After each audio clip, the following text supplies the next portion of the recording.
Okay. Thank you to everyone for joining us for this week's Immunome Lab meeting. My name is Kristen Abood. I am the science editor at the Human Immunome Project, and I will be your moderator today. Our speaker today is sometimes referred to as medicine's most measured man. By tracking his own health using a smartwatch, or from what I've seen so far, several smartwatches, Michael Snyder has been capturing data, billions of bytes worth, on his own health.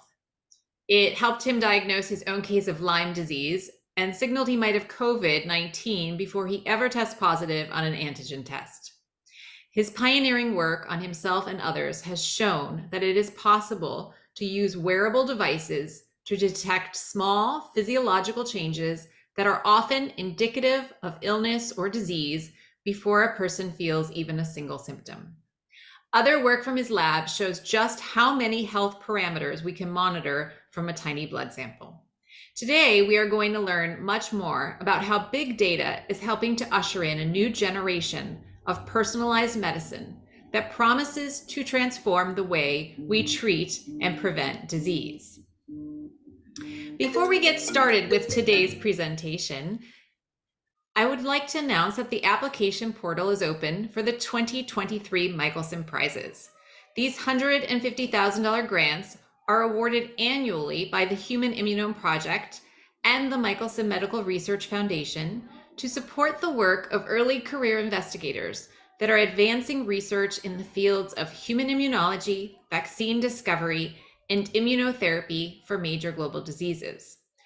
Reviewers are looking for research topics that are highly innovative and are applicable to many fields. The deadline for submission for the 2023 awards is June 11th, so please use the QC code or link listed on this slide to learn more about the prizes and to complete the short and simple application. Please also share with anyone who you think might be interested. With that, it is my great pleasure to introduce today's speaker, Dr. Michael Snyder, the Stanford Ascherman Professor and Chair of Genetics, as well as the Director of the Center of Genomics and Personalized Medicine at Stanford University. Dr. Snyder has pioneered the use of big data and multi-omics to advance scientific discovery and transform healthcare. His laboratory has invented many technologies that are widely used in medicine and research, including methods for characterizing genomes and their products. His application of omics and wearable technologies to perform longitudinal profiling of people when they are healthy and ill is changing the way we think about modern medicine. Indeed, his laboratory's recent work to use smartwatches and wearables to detect illness prior to symptom onset is now being used by many thousands of people. He has co-led many large-scale projects and has co-founded 16 biotechnology companies. During today's presentation, please send your questions using the Q&A function in Zoom. I will ask our speaker a broad selection of questions after the presentation, and we can have some time for discussion. With that, it is my pleasure to now turn it over to Dr. Michael Snyder. Oh, well, thanks, Kristen. A fantastic introduction there, and it's great to be with all of you. So let me start sharing the screen. And I've already lost where my presentation went. Sorry about that. No worries. All right. Well, there we go. Too many fields open here. Great. All right. Well, as I say, it's great to be here. I am going to talk about the theme that Kristen brought up, which is this idea about using big data and remote monitoring with wearables and other methods to be able to try and transform healthcare. So we think the healthcare system's broken, as do many others. I'm sure many of you have had an adverse experience with the healthcare system at some point, with something that was pretty easily preventable. And I think we could change the way things are done, again, so that we can better manage people's health. For one thing, we tend to practice sick care rather than healthcare. I'm sure many of you appreciate. And even when we do practice healthcare, if you think about it, the process is kind of antiquated. Typically what happens is at some inconvenient time, you have to travel to a physician by car, bus, whatever, When you arrive there, you show up at a doctor's office. It pretty much looks the same as it did 40 years ago. When you're there, they'll draw large aliquot of blood using a needle that typically hurts. From that blood and maybe a few other measurements, they'll wind up making decisions about your health based on population averages. And we think every one of these steps could be improved considerably. And with regards to this last one, treating people on population averages, you've probably been told since you're little that your temperature when you put a thermometer in your mouth is 98.6. But if you actually look at the data that are out there, here's a typical one, study of nearly 3,000 people. The temperature turned out to be 97.5. I myself am 97.3. The more important point here, though, is that there's a spread. This is a 25th quartile, 94.6. This is a 75th quartile, 99.1. So what that means in today's world, if your normal healthy baseline is 94.6, and you go to a physician's office and they measure you at 98.6, they'll tell you you're healthy, everything's good. What are you doing here? Go home. But I guarantee if you're at 4 degrees over your baseline, you're not healthy, something's off. And that's a big theme of our work. Know what your healthy baseline is so you can detect those shifts from the baseline and tell when things are off. Now, I'm sure you appreciate your health is influenced by many things. It's influenced by your DNA, your genome, but then lots of other things we intuitively know impact your health: exercise, food, stress, etc. We're in a world now where we can quantify these, so we don't just have to sort of have hunches. We can get pretty good about quantifying activity, as you'll see in a minute. Food's clunky, stress is indirect, but nonetheless, you can still measure these things. And we're actually, I won't have time today, but we do quite a bit in the area of environmental exposures and pathogens as well. So even if you can't quantify these so well, it's probably just as important we can quantify their impacts, because we can do deep data dives on people now. We can make lots and lots of measurements. And a number of years ago, 13 on me, and a little bit over 10 years ago on the rest of the cohort, we started this omics profiling project. And the idea of the cohorts, it's smallish. It was meant as a pilot, although it's gotten very, very rich. And so we learn more and more each time. But basically, what do? We sequence the genome once off these folks, and then we'll do deep measurements off some of these other things as well. So we'll measure the epigenome, meaning the DNA methylome, transcriptome, and proteome. We'll measure that out of peripheral blood monocyte cells, PBMCs. We'll measure proteomes, cytokines, metabolites, and lipids out of the plasma in people's blood. We'll also make a number of microbiome measurements. This has turned out to be quite interesting. This is on top of deep clinical tests, questionnaires. We run some advanced tests too, stress echocardiograms, glucose control measurements. And then a number of years ago, we brought in the wearables as well, because we realized they might be pretty powerful physiological markers. They were mostly being used as trackers. So as I say, one aspect of this whole project is to do very, very deep data dives on people. The other aspect is actually collect these samples longitudinally. So we'll sample people every 3 months while they're healthy. And then if an adverse event comes along, like a viral infection, we typically take 5 to 7 additional samplings. So you might say, why are we doing all this? Well, we're trying to understand what a healthy profile looks like, not a sick profile, but a healthy profile. How does it change over time?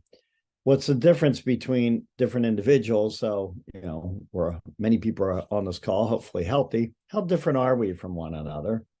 What happens at the earliest times of infection? This was all started long before COVID.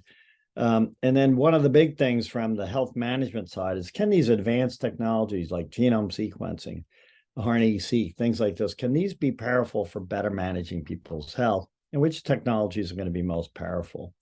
And I can tell you at the time we started this, a lot of people didn't like us sequencing healthy people's genomes. We thought we would turn everybody into hypochondriacs. It turned out not to be the case at all. But anyway, with regards to this idea about, can these technologies be powerful? Well, it turns out they are. So just in the first 3.5 years of profiling people, we have more now, we had 49 major health discoveries. So hem-oncology, cardiovascular disease, metabolic disease. Lots of different things were found. And I should point out, all these were found pre-symptomatically, meaning or asymptomatically. No symptoms were identified at the time. And it turns out also that no one technology did it. So we did pick up some with early lymphoma, 2 people with these precancers, MGUS smoldering myeloma, that this crowd might be familiar with. They can convert to aggressive cancers. We found 2 people with serious heart issues, one from genome sequencing, another from the wearables. So again, no one technology found this. Sometimes it was gene sequencing, sometimes it was a wearable, sometimes imaging.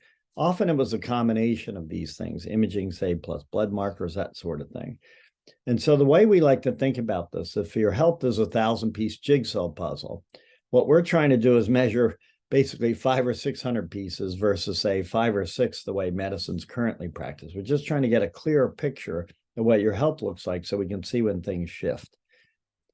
Okay, just to give you a few examples on this, the genome sequencing was powerful. So from the first 70 people, 12 had learned something pretty important about their sequence, and 13 if you count a pharmacogenomics person. And to give you a few examples, these are what we call the Mendelian diseases.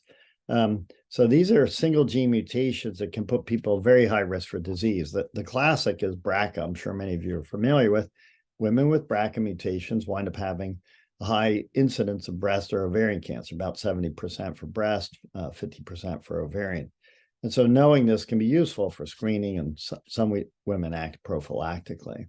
In this case, this actually came from a person who was an orphan, so they didn't really know who their parents were. So this was actually quite useful. 3 people had things that turned out to be a big deal. So one individual had a mutation in this gene, which is a cardiomyopathy gene, meaning their mutation put them at high risk for a heart issue. And it turns out after we sequenced their genome, their father died of a heart attack, and aunt had had one in her 50s. This person did a follow-up stress echo and basically does have a heart defect, is on medication now.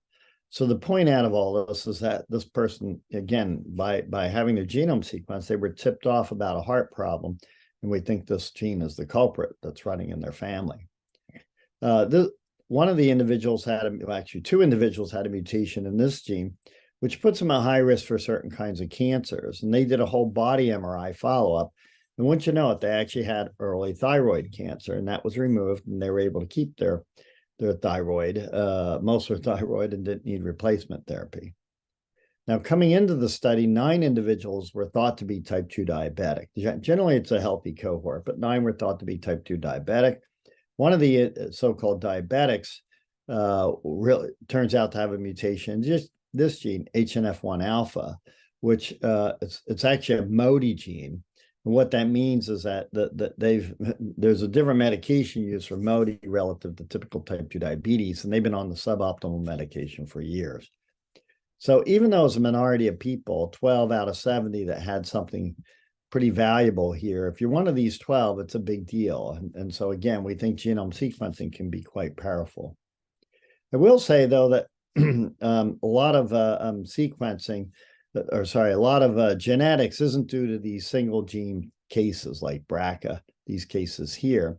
They're really, most diseases, genetic diseases, are thought to are complex diseases, and they're really thought to be due to not single gene variants, but rather common variants that if you're unfortunate and get a lot of the so-called bad variants, you wind up high risk. And if you have good variants, you could actually be low risk or protective even.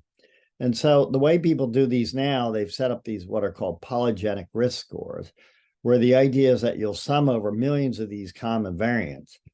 And then people make predictions about people's disease risk. So you can see they use either thousands or millions of variants these days to predict people's risk for these relatively common disease. So it turns out this works, but it really only works for the top couple percent. It's not, the effects isn't so large, or the predictions aren't so great. And we think there's several reasons for that. First, this is a linear addition of these, and anyone who does genetics probably realizes that genetics really is not linear. You really, just 1 + 1 isn't 2 often. If things are in the same pathway, 1 + 1 is 1. If they're in different pathways, 1 + 1 can be 15. Not only that, it turns out these ignore all the rare variants I talked about earlier, which probably contribute to some of the signal as well. So I don't have time to go into this, but we've come up with new methods using machine learning to try and get at complex disease. And if this interests you, I'm happy to share the slides. But we've been able to actually get at the genetic basis of diseases using these new approaches. And there are two approaches. One is we can actually, this is one for abdominal aortic aneurysm, which is discovered when people's basically aorta bursts and they die. It's a terrible way to know you're at risk for a disease. It's relatively common, by the way. 10% of people over 65 get this. And there were 3 questionable genes when we started. But what we could do, we actually sequenced just 401 people. And then we looked for enrichment of rare mutations and genes with rare mutations in cases relative to control. And with machine learning, we actually came up with 60 genes. We show by a variety of means these are probably correct. So that turned out to be quite powerful. And then for 2 other diseases, ALS, I'm sure many of you are aware of, a pretty debilitating disease. There's a large GWAS study out. And most recently, for this crowd, you probably appreciate this. For COVID, there's a very, very large GWAS study of 5,000 cases, 1.3 million controls. And they had found 47 genes. And what was cool is with our machine learning method, in this case, we look for enrichment of GWAS signals in open chromatin regions. In this case, for this one, it was for motor neurons we used. For this one, we actually did all the different cell types from the lung. And what was super cool was that you actually just find many, many more genes. And again, we think they're right. In this case, we went from 7 genes to 690, and we can go in and make IPS mutations and actually recapitulate some of the phenotypes.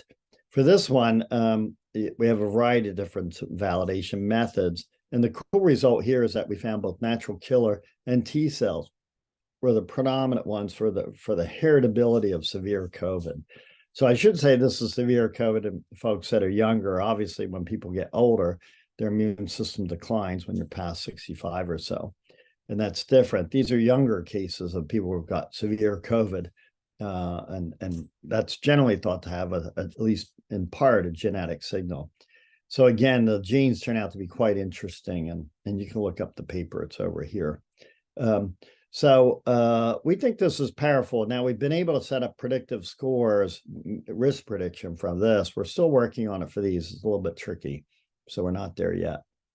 So anyway, genetics we think is quite powerful for predicting people's disease risk and health management. It's not the only technology. Here's imaging. Actually picked up the early lymphoma. This person had a large spleen, also had elevated certain blood markers. For this case, we had an individual pretty young. Actually, he had way too much IgM relative to everybody else. There are 1,000 samples here. So his 2 samples just have way more IgM than everybody else's, and that's how that was picked up. So, and that puts him at risk for, again, basically certain blood cancers, and so he'll get screened more often. Excuse me. Same for the smoldering myeloma case. Excuse me. I apologize. One of the interesting things that we've been pursuing a lot is, in fact, type 2 diabetes. And that's because I'm type 2 diabetic. A very strange one, as we'll probably talk about in a second.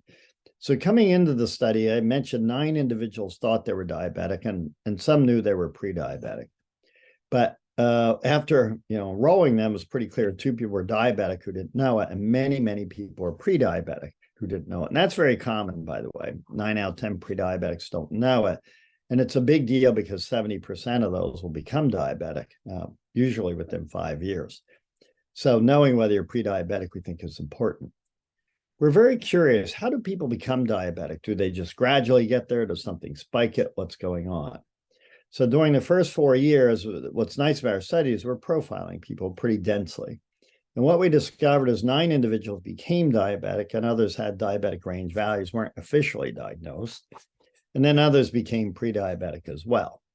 So how do people become diabetic? Well, for the 9 that became clinically diagnosed, 7 of them just gradually got there, meaning their glucose measures that's shown here in orange, or gray is hemoglobin A1C, a measure of steady state glucose. Those basically gradually went up over time. This individual actually then got treated and started decreasing theirs. This person was measured through something called oral glucose tolerance test. So they gradually went up and up as well. And so, yeah, so for those 7, that was, they sort of followed what most people would expect, although I should point out that only 2 of them gained weight, which is a likely explanation for that. But the other 7 didn't, or sorry, the other 5 didn't gain weight. They just stayed their own weight. So they gradually got, presumably through aging or other mechanisms, not so clear. What's interesting is that 2 other individuals, and I'm one of the 2, got there as though something triggered it.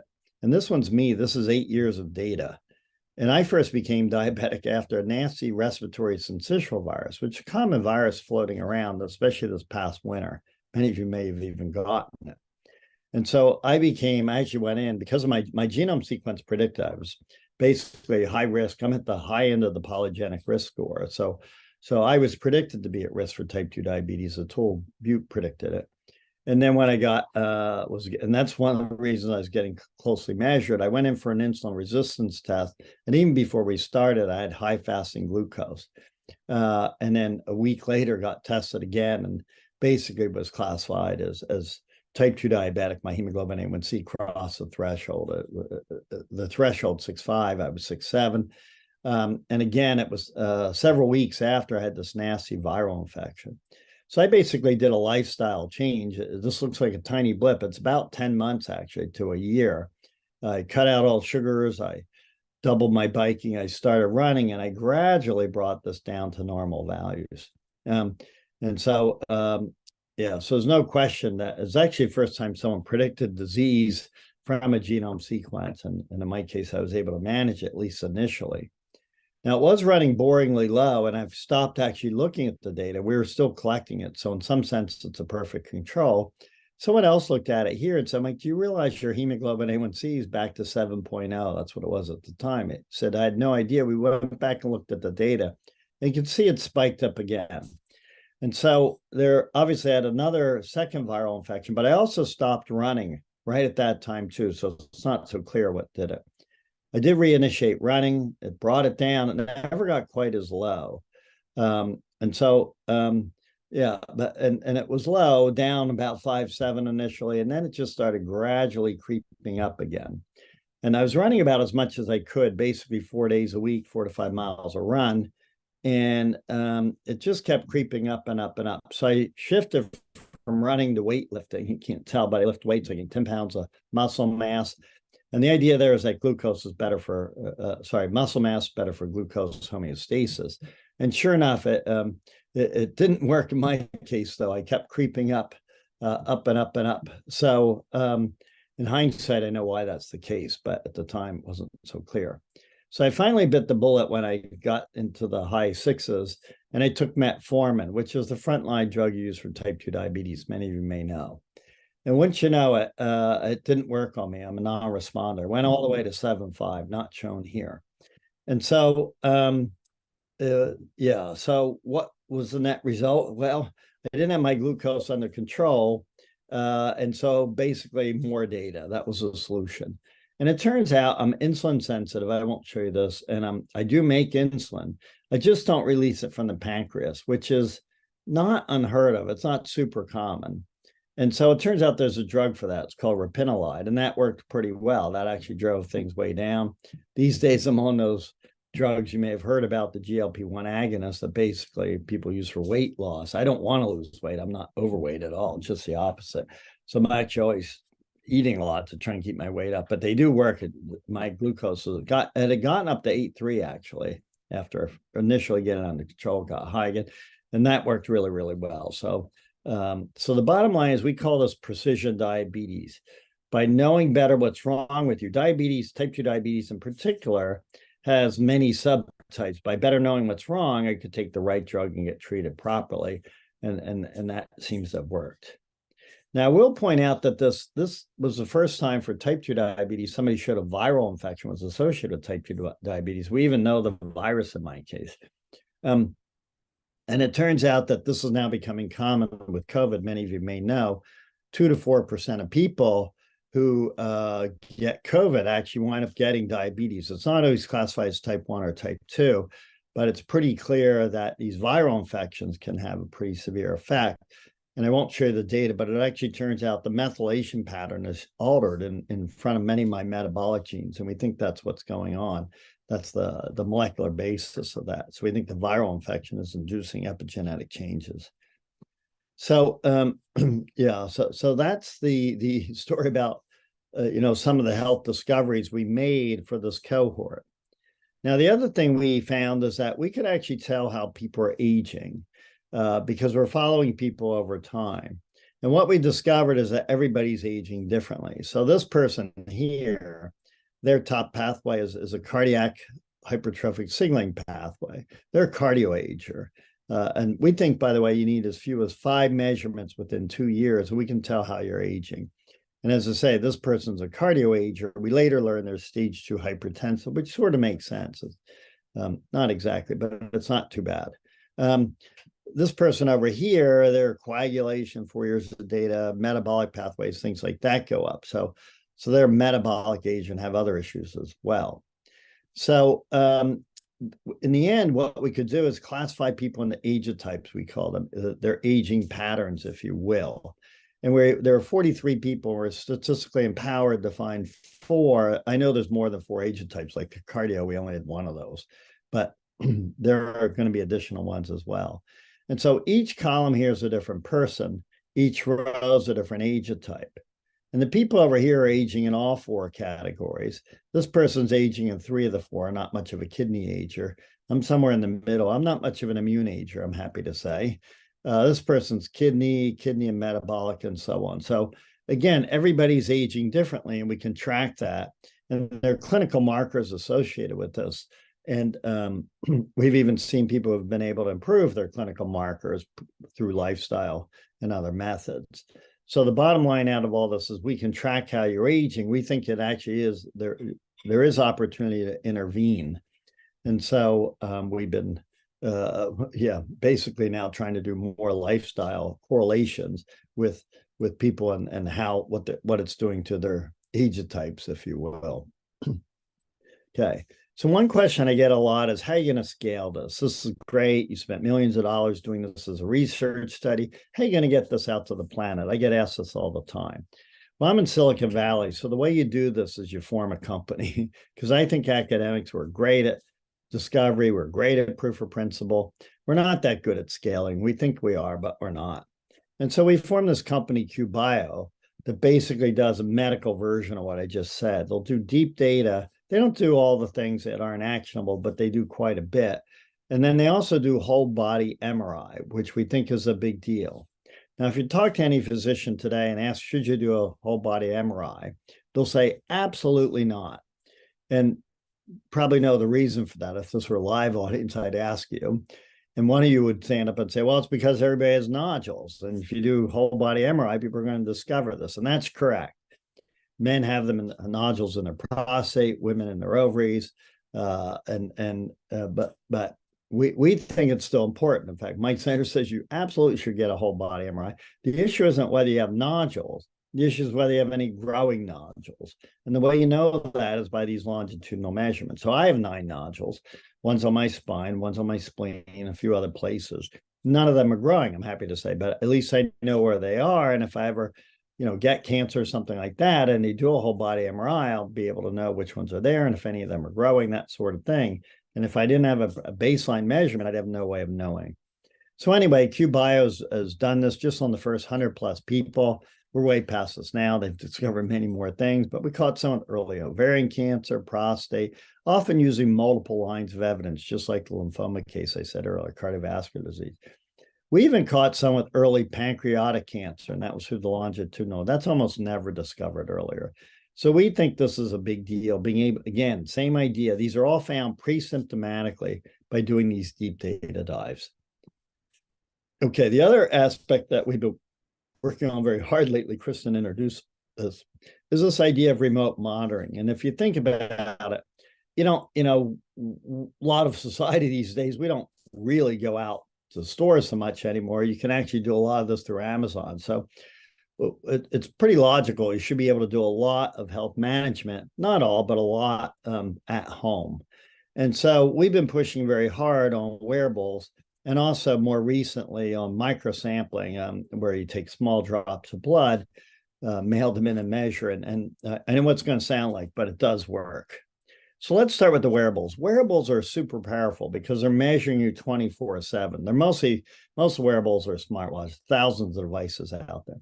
Smartwatches are rings, and they measure you 24/7 as long as you keep them charged. And they measure some pretty important things: heart rate variability, steps, obviously, that's fine, sleep, respiratory rates, blood oxygen. Some even measure blood pressure. Now, some of them are heart rate variability, super accurate, or very accurate, I should say. Other things are less accurate, but the deltas are fine. Like blood oxygen isn't always right, and blood pressure is not so right either, but you can still see shifts. And so again, because you're measuring these 24/7, it's very easy to detect those shifts. And I forgot to say, I'm a big believer in this. You can see my 4 smartwatches if you look up here. I don't know if you can see me there. Got my ring. I usually wear a glucose monitor. Even these hearing aids I have, they are for hearing. I do like them for hearing, but they also measure other things as well, social interactions and other things. So we think these devices, again, they're just very powerful because you wear them all the time and they measure lots of important stuff. So I'm going to just jump right to the crux of this. Right away, we discovered you could pick up, within a year, I should say, we could tell when people were getting infectious disease. And this is, in this case, it started with when I picked up my Lyme disease, as Kristen mentioned. I actually figured it out initially, all pre-symptomatically, because of a smartwatch and a pulse ox. And so you may or may not know, most people don't, your blood oxygen drops on airplanes because they don't pressurize the cabins fully. And so I was, the backstory was helping my brother put up fences in rural Massachusetts. And then 2 weeks later was flying to Norway through Frankfurt. And on that last flight, I noticed my blood oxygen was abnormally low. On that kind of a jet, it should have been 96. It was median of 90 and never came back to normal when I landed. I saw my heart rate was up. This is very low resolution, but I could see my heart rate was up. And I later learned my skin temperature was up, but I didn't notice it at the time. And then I got a fever after that, off and on. This is pre-symptomatic. I got a fever off and on after that. I did decide to go to a physician in Norway. I warned him it might be Lyme because of the timing. He draws blood. His monocytes are up. You have bacterial infection. You should take penicillin. And I said, no, I should take doxycycline. Got a little tense there. Most physicians don't like their patients telling them what they should be taking. He did give in and gave me the doxycycline, cleared it right up. I took it 2 weeks. And when I got back, I got tested. And sure enough, I was Lyme positive for antibody test. And I even had a few antigens around. And it's a well-controlled experiment. I give him blood before I left because you can tell I measure myself a lot. And so I obviously seroconverted during this time. So the important part of this is that we could tell when I first got Lyme pre-symptomatically, because just from a smartwatch and a pulse ox. So we had 2 years of data at that time and went back and looked retrospectively. And it turns out I had been ill 4 times with Lyme and 3 other presumably viral infections. One was asymptomatic, so we never measured it.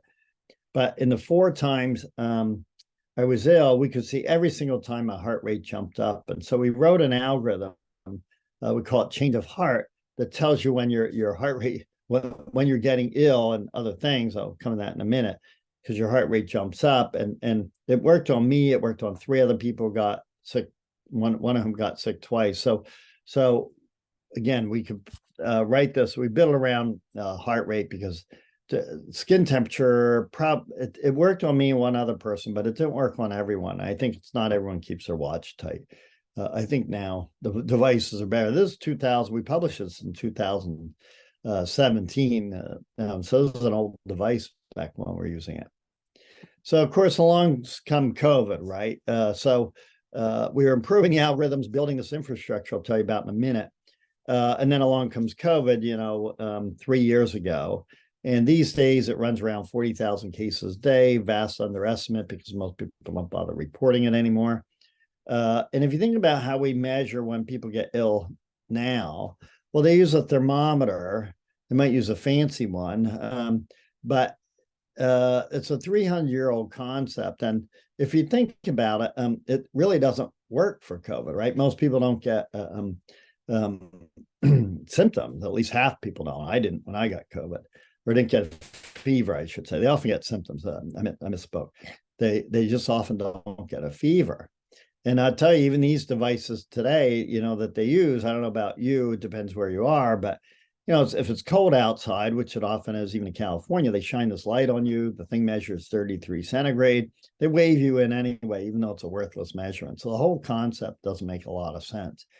Obviously, PCR or the antigen tests are much, much more powerful. But you can't do them all the time because they're inconvenient and they cost money, etc. So we think smartwatches could be a powerful way for detecting illness. And so we pushed very, very hard on this ever since that first Lyme and respiratory viral study. And so after COVID hit, we quickly partnered with Fitbit, rolled 5,300 people, 32 of whom had COVID, and they had a diagnosis and a symptom date. So the first step is, can we just see if we can detect COVID with a smartwatch? And here's our very first case. This is a resting heart rate standard deviation plot. And here's a diagnosis day, and here's the symptom day. And what you'll notice is that this person's resting heart rate jumped up 9.5 days prior to symptom onset. You can't miss that signal. I'll tell you in a minute, we wrote a real-time detection system that follows your baseline, looks for abnormal signals relative to your baseline in a circadian pattern. So if you see these shifts up for a certain height and certain length of time, it said, we'll show you, it sends off red alerts. Anyway, from the first 32 people, it worked 80% of the time. Some people had a hard time getting a stable baseline, but for most people, it does work. And it turns out it's a median of 4 days prior to symptom onset. COVID has a really long pre-symptomatic period, so it actually works pretty well for COVID. We think you need as little as 2 beats per minute increase, and we can tell when you're getting COVID. Or I should say something's off. So, and that's because, again, these watches are measuring you 24/7, so you really get a lot of data, and it's pretty easy to pick that up. Like I say, you can't miss that signal. So as I say, we wrote this real-time detection system. It's a cloud-based system that can follow millions and millions of people. So I want you all to sign up, innovations.stanford.edu. I hope you're all wearing a smartwatch. You should be if you're not. And basically, because we're trying to improve this. And so the idea is you sign up, and the same thing, we wrote a lighter weight algorithm that can follow you, doesn't break the bank. And basically, right now, you still have to click on it, but soon we'll send you the red alerts. And a red alert means you've had a certain an abnormal signal, mostly resting heart rate above baseline, and for a certain number of standard deviations in terms of length of time and period. So it works same number 80% of the time. It's not 100%. Works on Apple, works on Fitbit, probably works on everything. But we have a lot of data for those two, not so much for the others. This is what we published a little over a year ago, 84 people. And here's one of our first cases again. This person had got their symptoms here. They were diagnosed there, but they were getting red alerts for 3 days prior to symptom onset. It works on, cases that become symptomatic. It also works on asymptomatic case. Here's a Fitbit example. This person was diagnosed here, but they were getting red alerts for about 2 days prior to symptom onset. So again, very, very powerful, we think. All right. Now, I want to emphasize it's not specific for COVID, not surprisingly. It's really a stressor alert system, if you will. And so this is why I want you to sign up in the study. So I know if we pull in more data, we can get this better in terms of specificity. But right now, as it's set up, workplace stress is the #1 trigger of red alerts. Intense exercise, not your normal run, but if you run a marathon, your heart rate will be up for several days. Travel, I mentioned before, is often stressful. On an airplane, your blood oxygen drops, your heart rate goes up. Other things can trigger, including other infections. We even picked up a mycoplasma one. We can pick up influenza, things like that too. So again, it's a stress detection signal. So I'll show you 2 examples. This is one recent person shared with us. We shift these dates, I guess, for privacy, but not that you're going to tell anybody who's what by when they got the red alerts. But anyway, so this is one individual who attended an event that had a lot of unmasked people. He was wearing a mask, he said. And he was hoping he would avoid it because apparently a lot of people was later notified that had COVID. And sure enough, 3 days later, he started getting red alerts, but he didn't have any symptoms. And he had 2 green days. And then once you know, a red day came and actually he started getting symptoms, fatigue, but he did test negative. And then actually 3 days later, he tested positive. So the point out of all this is, once again, it was an early detection system, and it even tested we can pick it up from the smartwatch in advance of the antigen test. And I can tell you it worked on me too. Here's my example where I had a family stress event. I had to travel, 2 red alerts. And then one morning I woke up, I was getting ready to go to New York City for a meeting, and I woke up, I'm a little congested. I'm in that twilight zone, is it allergies? Is it coming down with something? I'm not quite sure. It really was a year ago. And so I basically did an antigen test, was negative. I looked at my smartwatch and I was positive. So what did I do? I got on the airplane. Big mistake. I show up in New York City. The next day in order to go to a meeting, you got to get tested, bright positive. So I basically spent a whole week in a tiny little hotel room in New York City, all because I listened to my antigen test and not my smartwatch. So we think this is really sensitive. Again, more sensitive than an antigen test, because you just, 2 beats per minute, you can tell if something's off. Now, it's not as specific. I didn't know I had COVID. I knew something was up. And so I don't make that same mistake twice, by the way. So the point out of all this, again, we think this is a powerful detection system. I know if we pull more data, I can tell the difference between workplace stress and a respiratory viral infection. We can get into that if you want. We also think it's going to be powerful for measuring long COVID. People, once they get COVID, long COVID, there's a period where they actually drop in signal. We can talk about that if you like. And then they typically, the long COVID cases actually wind up having signal post-COVID. We think, infection's not the only thing you can tell from a smartwatch. And using a 2016 smartwatch, actually even before that, that's where the data came from. We showed you could actually predict other clinical measures like red blood cell count, hemoglobin. It's not clinical grade measurements, but it's enough to see if shifts are going on. And so we think these, and because your smartwatch measures many different features that are pretty powerful, even hemoglobin A1C and fasting glucose gives a signal from a smartwatch. It's pretty cool. And we did all this with machine learning. Okay, the other device we think is super powerful is continuous glucose monitoring. So I don't know if any of you have worn these. These are very powerful devices. And the leading ones out there are Abbott and Dexcom. I should put the Dexcom here. That's the Dexcom. That's the Abbott. And one of the things that they were being used for insulin-dependent type 1 and insulin-dependent type 2 diabetics. Well, all type 1s are always insulin-dependent. Well, what we did, which is a little unusual at the time, we started putting them on normal people and pre-diabetics. And what we discovered is that, sure, a lot of people were pretty normal. Their glucose was pretty well maintained, even after eating. But some people were moderate spikers and some were severe spikers. And so in the end, we classified people into glucotypes, where they're low, medium, or high, based on their glucose and spiking levels. And so, again, we could classify these essentially, if you will, people who, based on their spiking and glucose levels. And one of the things we discovered as at Aaron Siegel is that different people spike to different foods. So some people spike to bananas, others to bread, others to pasta, some to potatoes, what have you. It's very different. And probably it's in part due to your microbiome. Aaron Siegel showed that.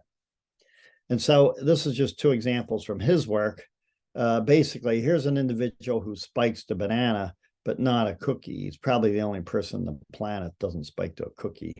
This person spikes a cookie, but not a banana. That's more typical. And again, some people spike to potatoes, what have very personal. We discovered that, same thing. Some people spike to bread and peanut butter, others to protein bars, which have more than protein in them. 80% of people spike to cornflakes and milk. That stuff's like evil. It's poison. If you don't remember anything else from the talk, watch out for this stuff. Not so good. All right. The other thing we've been working very, very hard, we spent 6 years working on this, is this idea about doing microsampling. Like, why do you always have to go to a doctor? We think you can get lots of things measured without leaving your house. And so we tested all kinds of matrices. It was pretty challenging for a little bit, but in the end, we settled on 2 different devices that actually work pretty well. These Mitra devices, which give very fixed volumes, something called tassos, where basically the idea is you do these little pricks at home, and then you FedEx them to the lab, and we'll do deep profiling of lipids, metabolites, and proteins, and even do targeted assays. Spent quite a bit of time on this. And so in the end, we measured 22 analytes from a drop of blood. Okay, quite a few. And so we've used this for, I won't have time for this, for us to say, yeah, we first, demonstrated stability. We ran things at different temperatures, lots of duration times. Most proteins are quite stable. They really don't change that much. Most metabolites are stable. There are a few that shift. By the way, we know the ones that shift. Lipids, so-so. Some are stable, some aren't. And so we know which ones do, and we can correct for the other ones. Then we did 2 really fun studies. I think this audience will appreciate this. We had 32 people drink an Ensure shake, and we sampled them before, 30 minutes later, 60, 120, 240. So we sampled them up for 4 hours after drinking the shake. Not surprising, hundreds of molecules change when you do this profiling from these little microdroplets. And there's some pretty cool proteins that are changing in here too. These are insulin-related control molecules. We can measure those, which is pretty cool. Leptin surprised me. It went down, one of the inflammatory markers. We'll talk about that in a minute. What was really neat is that when we had these 32 people drink a shake, everybody reacted differently. So this is just looking at carbs, amino acids, free fatty acids, what have you. Each box is a different person, and then this is their profile. And what you'll notice is that this person here, these are just 3 carbs, fructose, lactose, lactic acid, and pyruvic acid. This individual, their carbs plummet after drinking the shake. This person skyrocket, down over here, kind of neutral there. This person goes down as well. So people are reacting differently. So in the end, we could cluster people into 5 types. Gray is the cohort average dot here. And then these are the class of molecules that are either higher or lower than average. And what was really neat was that from this inflammatory marker, again, this crowd should appreciate this. Some people, their inflammation got suppressed by drinking the shake. And other people, like this group here, their inflammatory markers went up. So group 4, group 1, they went higher. So the shake was pro-inflammatory to them and anti-inflammatory to others. And that sort of makes sense. We all react differently to different food, I'm sure this, but it's very understudied. And given that 10% of people in the US have inflammatory bowel syndrome, we think making these kinds of measurements is a big deal so we can see what foods inflame what person. The other thing we've done is we've put it all together. We've done glucose monitoring together with step smartwatches where you can measure steps, heart rate, and food logging, and then did this microsampling on top. So we took one person who took samples pretty much every waking hour for 7 straight days. Total 98 samples, missed a few, got a few extra. And the net result is we can start making correlations between people's activity and lifestyle and these very important molecules like glucose and so on. And then we do these time correlated analyses where we're trying to see what events are associated with something else, and causative events should be before, let downstream events, obviously. So we do this and we find literally thousands of correlations between heart rate, steps, glucose, and all these biochemical markers. So a lot of cool data here. You guys can all explore it. Here's a simple one just to get you oriented. So glucose, C-peptide correlates with glucose. Not surprisingly, glucose comes up 10 minutes before C-peptide in this individual. Here's a neat one, the alpha-synuclein, which is evolved in Parkinson's. You can see it also goes up and down, does associate with glucose, kind of interesting. And we can start correlating what lifestyle events are associated with alpha-synuclein. And we think this is a big deal if you're at risk for Parkinson's, because this could be, something to watch out for. Perhaps you, just like glucose, you could have an alpha-synuclein marker and watch out for that. So I'm going to wrap up. I said I got a little late, must start a little later. I talked too much. Anyway, we have a dashboard for bringing your wearable data, clinical, your omics data. You can visualize things at whatever resolution you want. And ultimately, this is where I would like to see healthcare go, where people get their genome sequenced before birth. And then together with these biochemical and wearable measurements, we can better, and with AI-driven personal models, we can better, predict risk, diagnose, and manage health. We spin off lots of companies in this space. We can share the slides if you want to learn more. This is our way of trying to get out to the world. Here's a wearables team when it's at its peak, pretty big. Here's a microsampling team led by Xiaotao and Ryan primarily. And so I think I did save some time for questions. Got a little later. Apologize for that. But Oh, yeah, there's so much there to unpack. I don't know how you could possibly do it any faster. Sorry, I hope it wasn't too fast there. No, not at all. Not at all. There's so much there, and it's so fascinating. And one of the things that I think is really interesting is this idea of when you do get blood work, you get this range, right? And where you are meant to be within that range. And I'm curious in particular about thyroid hormones. Is that something that can be measured? Like you could do the microsampling, would that pick up?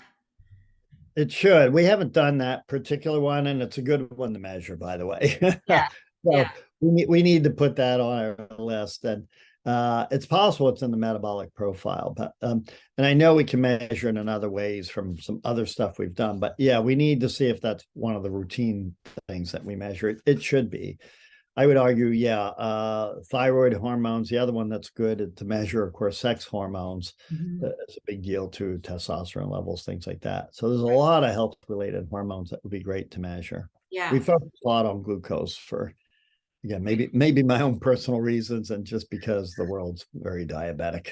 Yeah, yeah, no, absolutely. And we actually had a question. One question was, do we understand why people see these glucose spikes after different foods and they vary so much? You said microbiome could be one contributor. Yeah, it's a great question. We're working pretty hard on that. And the answer is only a little bit. Yeah. So Aaron Siegel has shown that the microbiome is a key player, but it only explains 21% of the variance. Genetics explains a little bit, but most of it's still a mystery. Okay. Yeah. So my guess it has to do with is this crowd will know that most of your immune cells are in your gut, and it's been tuned in a certain way. Your foods you eat are very much tied into your immune system in your gut, and I think that balance is a big deal. Yeah. And it affects how we metabolize our food, which foods we do metabolize, and how. Right. Glycotransferases that are in the microbiome are probably part of it, but other gene expression things for the host is probably a big deal. Right.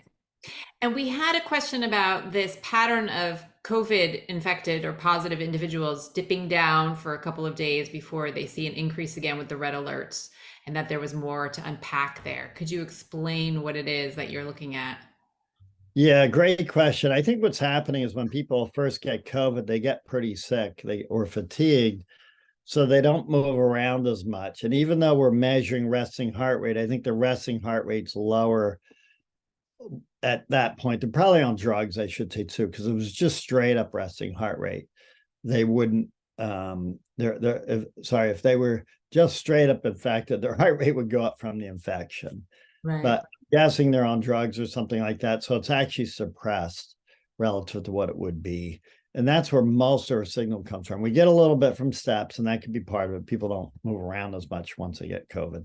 Right. And a little bit from sleep, and they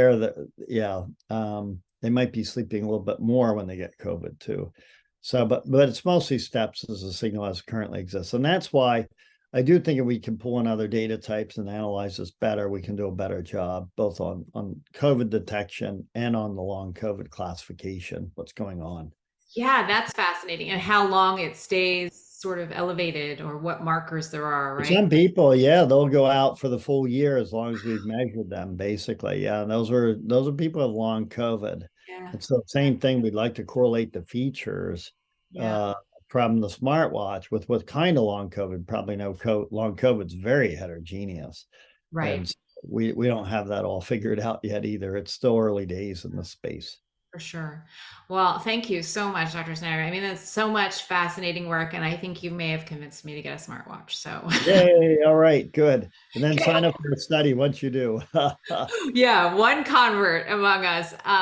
Thank you, everyone, for participating today. We're always glad to have such wonderful speakers and engaged discussions. And I'll just let everyone know that our next Immunome Lab meeting will be on Thursday, June 8th. Joining us that day will be Dr. Alexander Obradovic of Columbia University, who will be speaking on the topic of precision immunotherapy, leveraging immunodynamics and drug combinations to overcome treatment resistance. You don't need to register in advance, but you can just check on our website to obtain the Zoom link. And while you're there, please do sign up for the Immunome Report, which is another platform where we share the research and voices of scientists working at the frontiers of human immunology and AI. And finally, just please visit our website and follow us on social media, where there will be a recording of today's webinar as well as previous webinars in the series. Thank you again, everyone, for participating today, and we'll see you again soon. Thank you. Bye. Okay, great.